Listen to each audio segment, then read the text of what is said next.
Pwede mong ipikit ang mga mata mo sa bagay na ayaw mong makita, pero hindi mo kayang gawin ang puso mo sa mga bagay na ayaw mong maramdaman, at ganoon ang nangyayari sa akin ngayon. Kahit buo na ang desisyon ko, hindi ko pa rin mapigilan ang sarili ko, patuloy ko pa ring nararamdaman ang mga hindi ko na dapat maramdaman pa. Napakagat ako sa lobby ko habang pinagmamasdan ang natutulog na si Dion. Matapos niyang mag-iiyak kanina, nakatulog siya habang yakap-yakap ako. Hindi na ako tumanggi o yumangal pa sa yakap niya. Dahil sa totoo lang, gusto kong ganito kami. Miss ko na ang mga paglalambing niya sa akin. Nang mapansin kong unti-unti nang gumagalaw ang mga mata niya, hunyutay kong magmulat ito. Inaantok siyang nagmulat ng mga mata niya, at nang makita niyang nakatingin ako sa kanya ay may ngiti sa lobby niya. Good evening din, napakagat ako sa lobby ko nang maramdaman kong mas humigpit ang yakap niya sa akin. Naghapunan ka na ba? Hindi pa, gusto mo ipagluto kita? Marunong ka? Of course, alam ng fiancé mo kung paano magluto. Mas lumapad ang ngiti sa lobby niya. How about you, honey? Honey, he's being sweet again. Siguro, sinusubukan niyang gawin ang gusto niyang mangyari, ang kalimutan ng aming nakaraan at magsimula muli.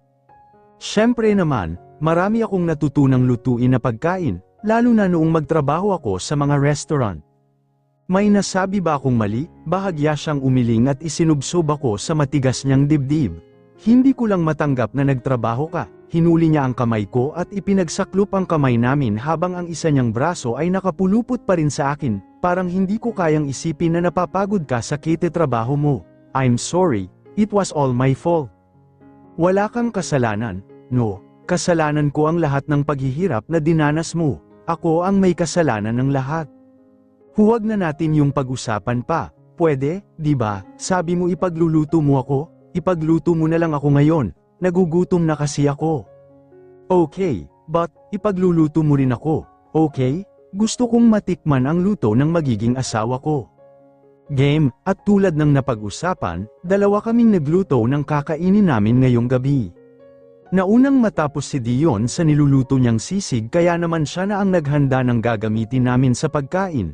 Ako naman ay iniluluto pa ang beef steak.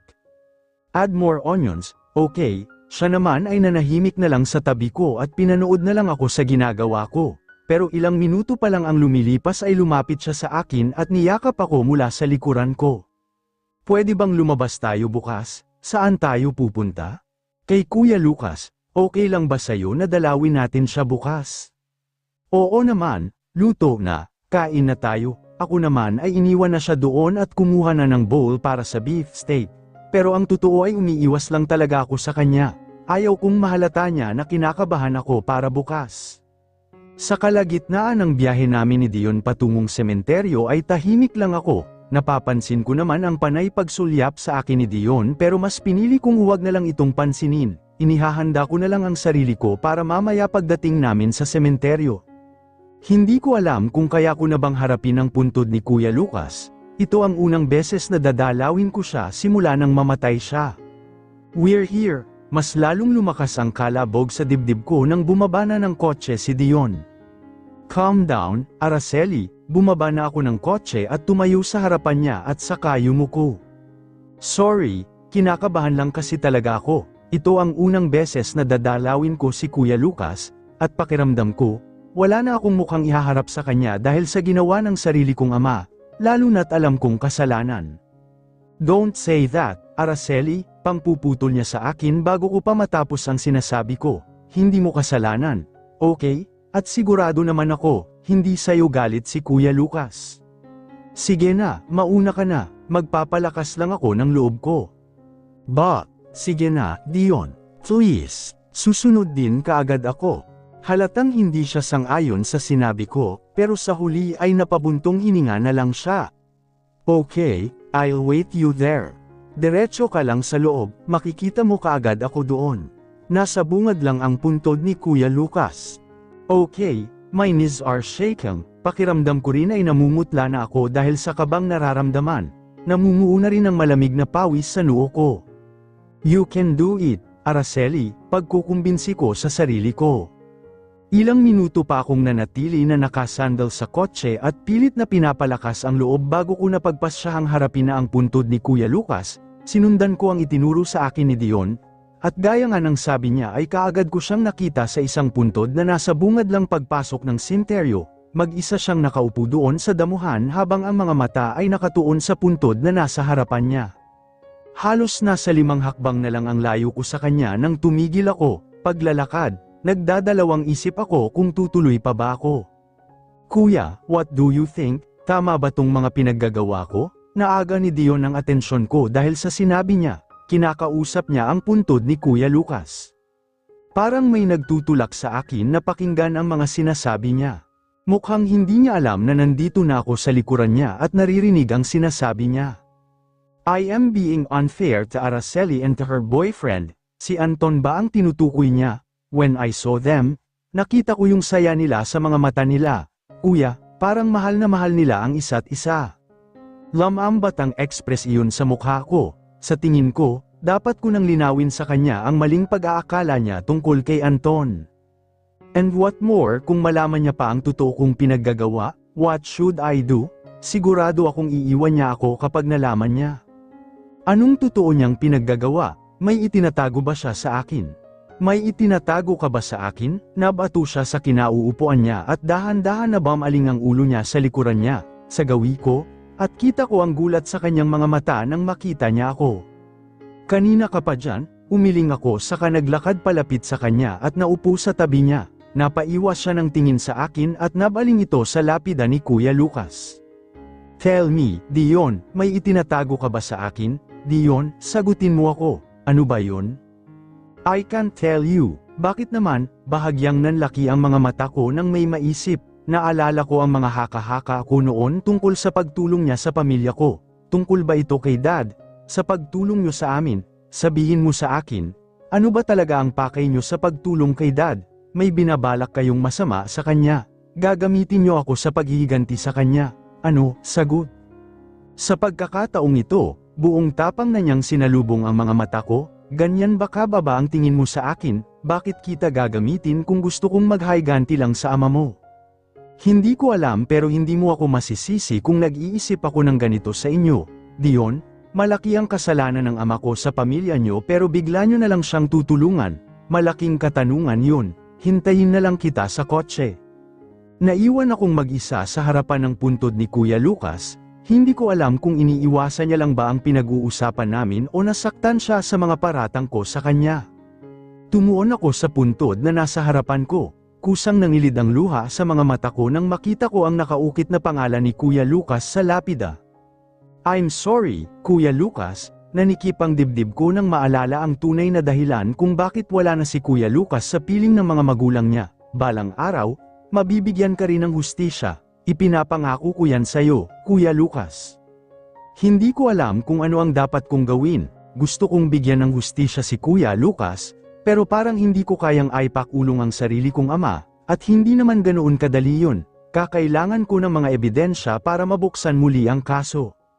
Pero kakayanin ko bang gawin kay Dad ang bagay na yun? Paano ko itatama ang kamaliang ginawa niya? Hindi na ako nagtagal pa sa puntod ni Kuya Lucas. Nang makapagtirik na ako ng kandila para sa kanya ay umalis na rin ako at bumalik na sa kotse. Kaagad na binuhay ni Dion ang makina ng kotse nang makasakay ako. I'm sorry, alam kong mali akong pinag-isipan ko kayo ng masama. Naguguluhan lang talaga ako sa pagtulong niyo sa amin ng pamilya ko. I hope you understand, Dion. Nanahimik na lang ako at nawala lang doon ang atensyon ko nang marinig ko ang pagtunog ng aking cellphone. Kaagad kong kinuha ang cellphone ko, bahagyang nangunot ang noo ko nang makita ko ang pangalan ni Anton sa screen ng cellphone ko. Hello, Anton, sa sinabi kong yun, mukhang naaga ko ang atensyon ni Dion. Hi, sisterette, are you busy? Can I ask you something? Promise, 1 minuto lang ito. Sure, hindi ko pa rin inaalis ang tingin kay Dion, sinesenyasan ko siyang alisin sa akin ang tingin niya at ibaling na lang sa kalsada. Baka mabangga kami dahil sa ginagawa niya. Ano ba yun? Anong mas magandang gamitin for lips? Lip tint or lipstick?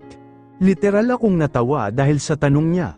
Tumawag pa siya para lang itanong sa akin yun. Yung, hindi ko na natuloy ang sasabihin ko nang may biglang humablat ng cellphone ko. Nanlaki ang mga mata ko nang ihagis ni Dion ang cellphone ko sa backseat. Dion. Itinigil niya ang kotse sa gilid ng kalsada. Tinanggal ko ang seatbelt ko at inabot ang cellphone ko sa backseat. Nang makuha ko na yon ay bumalik na ako sa kinauupuan ko. Ano bang problema mo? Bakit mo ginawa yun? Nakita ko ang paghigpit ng hawak niya sa manibela at ang pag-iigting ng panga niya. Isn't obvious? I'm jealous. Ako ang kasama mo. Kaya dapat nasa akin lang ang lahat atensyon mo, hindi sa iba, lalo na sa boyfriend mo. Natatawang napailing ako. What's funny? Napapikit siya saka isinubsob ang pagmumukha sa manibela. He's not my boyfriend, at wala pa akong nagiging boyfriend simula noong nagkahiwalay tayo. Parang natigilan siya sa sinabi ko, what the hell? Napailing na lang ako sa naging reaksyon niya. Ito na ang tamang pagkakataon para itama ang lahat ng mali niyang paniniwala. Hindi ko boyfriend si Anton, hindi kami, walang kami, at magkaibigan lang talaga kami. Halata sa mukha niya ang gulat, bahagyang nakaawang ang labi niya at hindi makapaniwala ang mukha. Are you kidding me? Nagsasabi ako ng totoo, hindi ko boyfriend si Anton, kaibigan ko lang siya. But I thought, hindi niya maituloy ang sinasabi niya. Mali ang akala mo, Dion, hindi ko siya masisisi kung ganoon ang pumasok sa isipan niya nang makita niya kami ni Anton. Ngayon pa at naiintindihan ko na kung bakit siya ganoon, dahil yun sa masasamang bagay na ipinasok ni Daphne sa isipan niya. I don't think kung maniniwala ka sa sasabihin ko, pero ni kailanman ay hindi kita ipinagpalit sa iba. Dion, kahit yung sinabi sa'yo ni Daphne na iniwan kita para sa ibang lalaki, hindi yun totoo. Kahit ngayon lang, magpapakatotoo muna ako sa sarili ko, kakalimutan ko muna ang napagkasundoan namin ni Daphne at mga pangamba ko. Kaya ako umalis dito dahil pinalayas ako ni Dad, hindi dahil may iba na ako. Daphne lied to you, ginawa niya yon para magalit ka sa akin. She lied to me, oo, pero kalimutan na natin yun, pwede.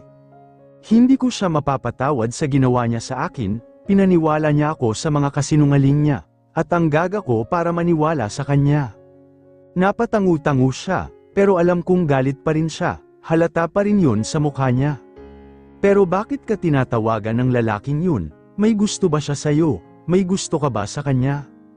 Hindi niya ako gusto, okay? At hindi ko rin siya gusto, hindi kami talo. Nangunot ang noo niya dahil sa huling sinabi ko, halata sa kanya na naguguluhan siya sa sinabi ko. Paanong hindi kayo talo? Hindi ko alam kung paano ko sisimulan na sabihin sa kanya ang katotohanan, he's a gay. You're just kidding, right? He's a gay, and he has a boyfriend. Parang nalugi siya na hindi mo maintindihan, dahil sa naging reaksyon niya ay hindi ko na napigilan ang pagtawa ko. I was jealous because of him. Tapos, napapahawak na rin ako sa tiyan ko dahil sa ketetawa. Araceli, imbes na pigilan ang pagtawa, mas lalo lang itong lumakas, yan kasi, selos ng selos kahit wala pa namang pruweba. Tinigilan ko na ang pagtawa ko at lumapit sa kanya, sinapo ko ang magkabilaan niyang pisngi at inilapit ko ang labi ko sa labi niya. Napatigil ako nang mapagtanto ko kung ano ang nagawa ko. Napatitig na lang ako sa mga mata ni Dion na bahagyang nanlalaki, parang pati siya ay nagulat sa ginawa ko. Ilalayo ko pa lang sana ang labi ko sa labi niya nang pigilan niya ako, mabilis niyang hinawakan ang batok ko at mas inilapit pa sa kanya. Napapikit na lang ako nang magsimula ng gumalaw ang labi niya, masyadong naging malikot ang bawat paggalaw ng labi niya na walang pagdadalawang isip kong tinutugon.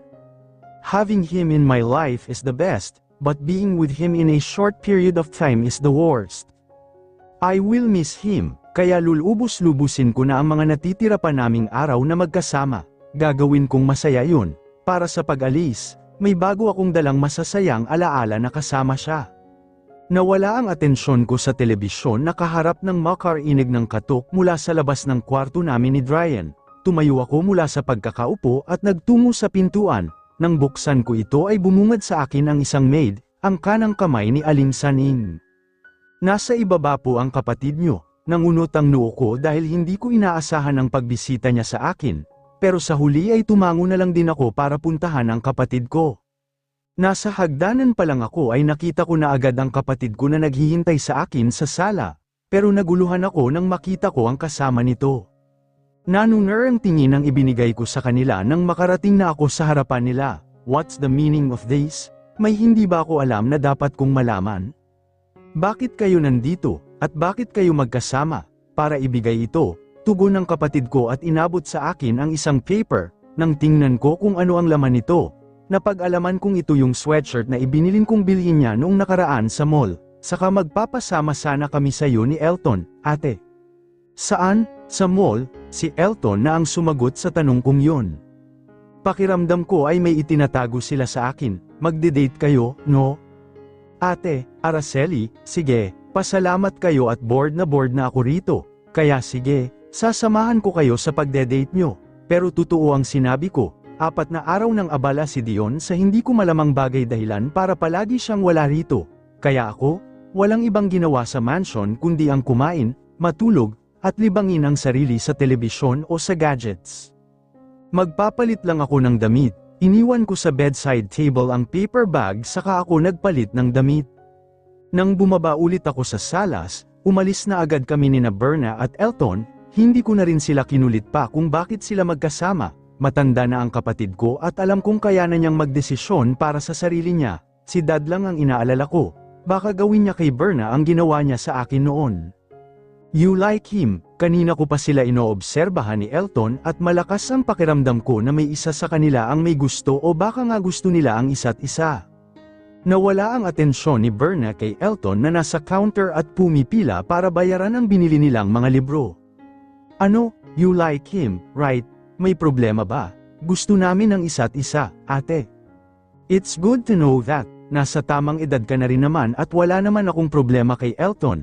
Mabait naman siya. Maloko nga lang, pero alam kong mapapagtiisan mo ang ugali niyan. Kung tutuusin, boto ako sa kanya para sa'yo. Pero natatakot akong palalimin pa ang nararamdaman ko para sa kanya, ate. Wala kang dapat ikatakot, Berna. Ate, nasaksihan ko ang pagkasira mo nang magmahal ka. Hindi lang Karang yan ang nawala sa'yo, pati na rin kaming pamilya mo. Nasaksihan ko kung gaano ka nasaktan sa mga nangyari sa'yo dahil sa pagmamahal sa isang lalaki. At ayaw kong ganoon ang mangyari sa akin, ayaw kong masaktan ng dahil lang sa pag-ibig, gulo lang ang dala nito at ayaw ko ng gulo sa buhay ko. Hindi ko alam na ganoon pala ang naging paniniwala niya sa pagmamahal sa isang lalaki nang dahil sa mga nangyari sa akin. Maswerte ka lang dahil mukhang kayo talaga ang nakatadhana ni Kuya Elton sa isa't isa, pero paano kung hindi kami katulad sa inyo ni Elton? Magkaiba tayo ng sitwasyon, Berna, sa amin ni Dion, may tumututol noon, pero sa inyo, wala. At sa pag-ibig, kapag nagmahal ka ay asahan mo nang masasaktan ka, dahil hindi yun matatawag na pagmamahal o pag-ibig kung hindi ka masasaktan. Love is not all about sweetness, it's all about fighting and staying beside your partner no matter hard the situation is. Fighting, staying, napakadali lang sambitin ng mga salita na yun, pero alam kong mahirap gawin sa kahit ako mismo, hindi ko magawa. What's next? Si Berna na ang nagsabi kung saan ang susunod na pupuntahan, kami naman ni Elton ay nakasunod lang sa kanya. Napapansin ko rin na halos hindi mawala kay Berna ang tingin ni Elton, at kapag nakakakita naman siya ng mga lalaki na napapatingin kay Berna ay bubusangot na lang. Buong araw ay naggala kami sa mall, kaya nang makauwi ako ay gabi na. Nangunot ang noo ko nang pagpasok sa loob ng mansion ay wala akong makitang tao, kahit ang mga maids, wala. Natigil ang pagtitingin ko sa paligid nang marinig ko ang pagtunog ng cellphone ko. Dali-dali kong kinuha yon at sinagot ang tawag. Hello, honey, nasaan ka? Nandito ako sa bahay, di kita makita, lahat kayo ay wala rito. Pwede bang puntahan mo ako sa likod ng bahay? Nasa pool ako, I'll wait you here. Napatigil lang ako sa paglalakad nang may makita ko, mga litrato na nakakalat sa paligid.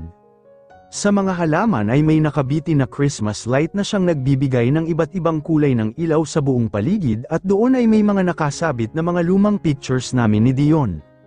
Dahan-daang naglakad ako patungo sa isa sa mga yun. Ito ang unang picture namin ni Dion na magkasama. Pinagmasdan ko pa ang ibang picture at lahat ng yun ay mga pictures namin ni Dion simula nang maging magkaibigan at maging magkarelasyon kami. Halos lahat ng alaala namin sa ilang taon naming pinagsamahan ay nandito. Parang bumalik lahat sa akin ang alaala namin ni Dion simula pa noon. Nang ayalas ko doon ang atensyon ko saka ko palang nakita ang mga nagkalat na petals ng rosa sa sahig, may ginagawang direksyon yon, parang magpapahiwatig na sundan. At ganoon nga ang ginawa ko, nagpatuloy ako sa paglalakad at sinundan ang itinuturong daan ng petals, bawat nadadaanan ko ay ganoon din ang nakikita ko.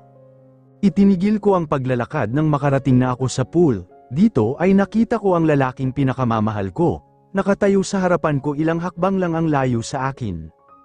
Diyon, ngumiti lang siya at naglakad na papalapit sa akin, bawat hakbang niya ay siyang pagkalabog ng dibdib ko. Napagod ka ba sa lakad niyo nila Elton at Berna? Nag-enjoy nga ako, inangat niya ang kamay niya para haplasan ang pisngi ko. I'm sorry, yun lang kasi ang naisip kong paraan para umalis ka dito sa mansion at para magawa ko itong surprise ko sa'yo. Ngayon ay naiintindihan ko na kung bakit bigla na lang akong inaya nila Elton at Berna na gumala, kasabwat pala sila ni Dion. I know, late na ito pero gusto ko pa ring gawin. Honestly, hindi ko alam kung ano ang dapat kong sabihin sa'yo ngayon. You know me, honey, I'm not a sweet person but when it comes to you, parang nakaligo ako ng asukal at bigla na lang nagiging sweet. Kahit halatang kinakabahan siya, ang cute niya pa ring tingnan. Why I'm so in love with this guy. The first time I laid my eyes on you, alam ko na sa sarili ko na para ako sa babaeng ito. That I am only made for you, kaya kahit alam kong hindi tayo pwedeng magkalapit, ginawa ko pa rin ang lahat para mapalapit sa iyo. And did you know, noong panahon na sinagot mo ako, sobrang saya ko, nakakabaklang pakinggan, pero yun ang totoo, kaya nang malaman ng dad mo ang namamagitan sa atin, ginawa ko ang lahat ng makakaya ko para ipaglaban ka. I tried everything, Araceli, I tried, hanggang sa dumating na nga sa puntong pati ang kuya ko, nadamay na sa pinaggagawa ko. Hinintay kita, Araceli, hinintay kitang damayan ako sa pagkawala ng kuya ko, pero wala ka. But now, alam ko na kung bakit wala ka sa mga panahon na kailangan kita. Dahil gaya ko, nagluluksa ka rin sa mga panahon na yun. And I'm sorry dahil hindi man lang kita nadamaya noong mga panahon na kailangan mo ako. Tuldok, I'm really sorry. Nang malibing na si Kuya Lucas, bumalik ako sa inyo para ipagpatuloy ang pakikipaglaban ko sa dad mo para sa'yo kahit ayaw na ni Mommy. Sinubukan niya akong pigilan pero wala siyang nagawa. Binalikan kita, Araceli pero wala ka na doon. Wala ka doon at nalaman ko na lang kay Daphne na kaya ka pala nawala dahil iniwan mo ako para sa ibang lalaki. Na isa palang malaking kasinungalingan lang. Dahan-dahan nang tumutulo ang mga luha ko, Araceli, sa lahat ng naging karelasyon ko, ikaw lang ang minahal ko. Ikaw lang ang sineryoso ko, ikaw lang ang kinabaliwan ko, kaya nang malaman ko kay Daphne uon, kinain ako ng galit at sakit, tuluyan ng pamatak ang luha mula sa mga mata niya.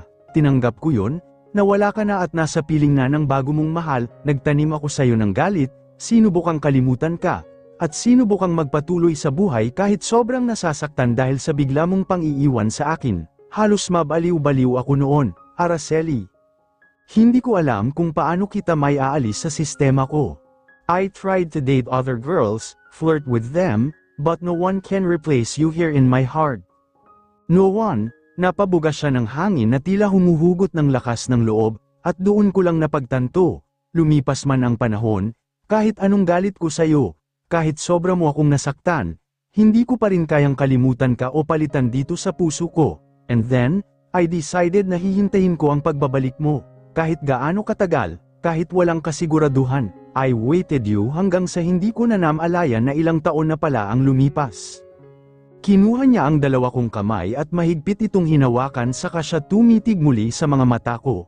Pinunasan niya ang luhang umaagos pababa sa pisngi ko, tinatanong mo ako kung ano ang itinatago ko sa'yo, di ba?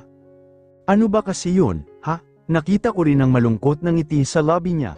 I planned this, I planned everything. Naguluhan ako sa sinabi niya. Ano, nakitaan ko ng takot ang mukha niya bago siya muling nagsalita. Lahat ng nangyayari ngayon, ang pagbalik mo rito, pagbagsak ng business niyo, at proposal ng ama ko sa dad mo, lahat ng yun ay ako ang may gawa, plano ko ang lahat ng yun. Imbes na malinawan sa sinabi niya, mas lalo lang akong naguluhan. Bakit, parang hindi nagpoproseso sa utak ko ang nalaman? I did those things because that's the only way para bumalik ka rito sa akin. I got tired of waiting you. Kaya gumawa na ako ng paraan para bumalik ka rito. At yun ang maisip ko, I used your family. Nagtuloy-tuloy ang pagbagsak ng luha ko nang maintindihan ko na ang lahat ng mga nangyari. I know that you'll do everything just for them, so I used them. I'm so desperate to have you again. Araceli, kaya kahit ang mga bagay na hindi ko aakalaing kaya kong gawin, nagawa ko. Pilit kong pinapakalma ang sarili ko, yung itim na kotse. Yes, it was me, I was stalking you. Ngayon, malinaw na sa akin ang lahat ng mga tanong ko noon kung paano nangyari ito, nasagot na. Minsan nang pumasok sa isipan ko na baka kaya nila ito ginagawa sa amin ay para makaganti o kaya ay may plano silang masama sa ama ko, pero ni kailanman, hindi ko inisip na kaya pala niya ito ginagawa ay dahil sa akin, dahil gusto niya akong makasama ulit. I'm sorry for what I did to your family, na dinamay ko sila, pero hindi ako hihingi ng sorry sa mga pinlano ko. Dahil kung hindi ko yung ginawa ay baka wala ka pa rin dito sa harapan ko at nakakasama ko. Dapat ay magalit ako sa ginawa niya, lalo na sa ginawa niya sa pamilya ko. Idinamay niya ang pamilya ko para sa sariling kagustuhan niya. Pero bakit ganito? Hindi ko magawa. Mas nananaig ang sinasabi ng puso ko na naiintindihan ko siya, na kahit anong kamalian ang nagawa niya, tanggap ko siya at walang magbabago na mahal ko pa rin siya. Araceli, I want to show you something. Sumunod ang tingin ko sa tinitingnan niya sa pool. Ganoon na lang ang pagbuhos muli ng luha ko nang makita ko kung ano yon. Pero ang mas nakakamangha roon ay may binubuo itong hugis na puso at letra na bumubuo naman ng mga salita. Iyon ay ang salitang, Marry Me. Hindi ko alam kung paano niya nagawa ito, at mas lalong hindi ko ito napansin kanina sa sobrang pagkalutang ko. Nang bumalik ang tingin ko kay Dion ay nakita kong nakaluhod na ito sa harapan ko. Mas bumuhos ang luha ko na halos nahihirapan na akong makakita dahil sa mga luha na nasa mga mata ko. Napatakip na lang din ako sa bibig ko. Dion, hinuli niya ang kamay ko. Hindi ikaw ang kauna-unahang babae sa buhay ko. Pero gusto kong ikaw na ang huli ko and I want you as to be last. I am Dion Villarama, just an ordinary person who's deeply in love with you. Please, Araceli Moralde, will you marry me? My mind went blank, nawala bigla sa isipan ko ang mga problema ko at ang kasunduan namin ni Daphne. Ang tanging naisip ko na lang ay ang labis na pagmamahal ko kay Dion. Sa hindi ko mabilang na pagkakataon, muling natalo ng puso ko ang isipan ko, muling nagwagi ang puso ko sa pagkontrol sa akin. Yes, I will marry you, Dion. Tumayo siya mula sa pagkakaluhod at dali-dali akong ilkinulong sa bisig niya. Mahina na lang akong natawa saka iniyakap din sa kanya ang mga braso ko. Thank you, Araceli, thank you so much. I am so happy. Nasaan yung singsing? Bakit wala? Oh, nakalimutan mo. Ngumiti siya ng nakakaloko. Nagulat na lang ako nang bigla niya akong binuhat at saka tumalon sa pool kasama ko. Napatili na lang ako nang maramdaman ko ang malamig na tubig. Natatawang binitiwan niya ako saka lumangoy patungo sa nagkalat na petals ng rosas na may binubuong hugis puso, may kung ano siyang kinuha roon bago bumalik sa harapan ko. Here, nakangiti niyang sambit saka kinuha ang kamay ko at isinuot niya sa daliri ko ang singsing. Sobra-sobrang kasiyahan ang nararamdaman ko ngayon gabi. Ang ganda, it's an infinity ring with stones, it looks simple, but elegant. Mahal na mahal kita, Araceli, nawala sa singsing ang atensyon ko at nabaling ito sa kanya nang marinig kong sambitin niya ang mga salitang yon. Muling nagtuluan ang mga luha ko kasabay ng pagyakap ko sa kanya ng mahigpit. Mahal na mahal din kita, Dion, mahal na mahal kita. Gumanti siya sa yakap ko at isinubsob ang mukha niya sa leeg ko. Kinalaban ko ang tadhana, inunahan siya sa mga balak niya. Mapasa akin ka lang muli. Kaya nangangako akong hinding-hindi ko nahahayaang mawala ka pa sa akin ulit, Araceli, and this time, sisiguraduhin ko na yon, hindi ako nagsalita, nanatili lang akong nakapik.